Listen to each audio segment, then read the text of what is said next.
Police association একটা বিবৃতি দিয়েছেন, দেখবেন সেটা যদি বিশ্লেষণ করেন দেখবেন কোন কোন জায়গায় তারা যা করেছে, এই অপকর্মগুলো যা করেছে এটা প্রকারান্তরে কিন্তু তারা বলেছে যে গণতন্ত্রের বিরুদ্ধে যে সমস্ত শক্তি আন্দোলনের নামে নাশকতা করেছে তাদেরকে আমরা দমন করেছি। আত্মস্বীকৃত অপরাধী হিসাবে তারা ওই স্টেটমেন্টের মধ্যে বলেছে, এবং ওর মধ্যে আবার প্রচ্ছন্ন একটা হুমকি সরকারের প্রতিও আছে যে তোমাদের জন্য এই কাজগুলো করেছি, আপনারা ভালো করে পড়ে দেখবেন। সুতরাং আজকে পুলিশের বিরুদ্ধে এত কথা হচ্ছে কেন? সেটা তো দায়িত্ব সরকারের থামানো। এই ধরনের ইঙ্গিত কিন্তু ওই স্টেটমেন্টের মধ্যে আছে।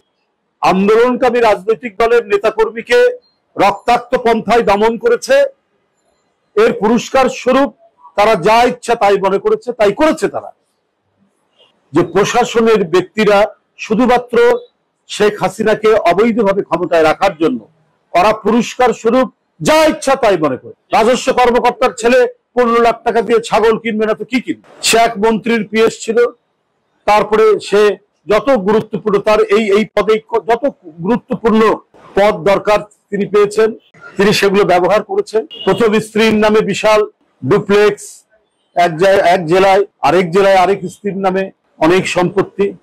মানে এত সম্পত্তি এটা কার নামে রাখবেন এই লোকও তারা খুঁজে পাচ্ছে। তাই প্রথম স্ত্রী, দ্বিতীয় স্ত্রী, তৃতীয় স্ত্রী এসব করার পরে আর কোথায় রাখবেন সেগুলো এখন বেরিয়ে আসছে বিভিন্ন জায়গা থেকে। এই যে আজকে প্রশাসনিক দুর্নীতি, এই যে আজকে আইন শৃঙ্খলা বাহিনীর যে ভয়াবহ আরব্য উপন্যাসের কাহিনী আমরা প্রতিনিয়ত শুনছি, আরব্য উপন্যাসের কাহিনী তো সেই মানে আপনার ঝাড়বাতি, বৃত্তবিলাস, সওদাগরের কত কাহিনী, জিনপুরীর কাহিনী, সেরকমই তো মনে হচ্ছে। স্ত্রীর নামে বিলাসবহুল ডুপ্লেক্স, মেয়ে ইউনিভার্সিটিতে পড়ে রেস্ট নেবে তার জন্য আলাদা ফ্ল্যাট, ছেলের জন্য আলাদা ফ্ল্যাট।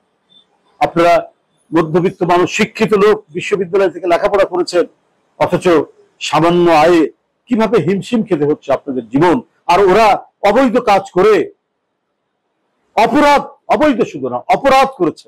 পুলিশ অ্যাসোসিয়েশনের পক্ষ থেকে একটা বিবৃতি দেওয়া হয়েছে যখন দেশে হইচই, বেনজির, আসাদুজ্জামান, জয়াল আজিজ এদের একের পর এক যে কাহিনী বেরিয়ে আসছে, যে কেচ্ছা কাহিনী বেরিয়ে আসছে, এটা দাদি নানির কোলে সে কেচ্ছা কাহিনী নয়, এটা বাস্তব কেচ্ছা কাহিনী। সেই বাস্তব কেচ্ছা কাহিনী যখন সবার সামনে উন্মোচিত, তখন মনে হয়েছে যে এটা এই দেশ, এই দেশের জন্য এত লক্ষ লোক প্রাণ দিয়েছে,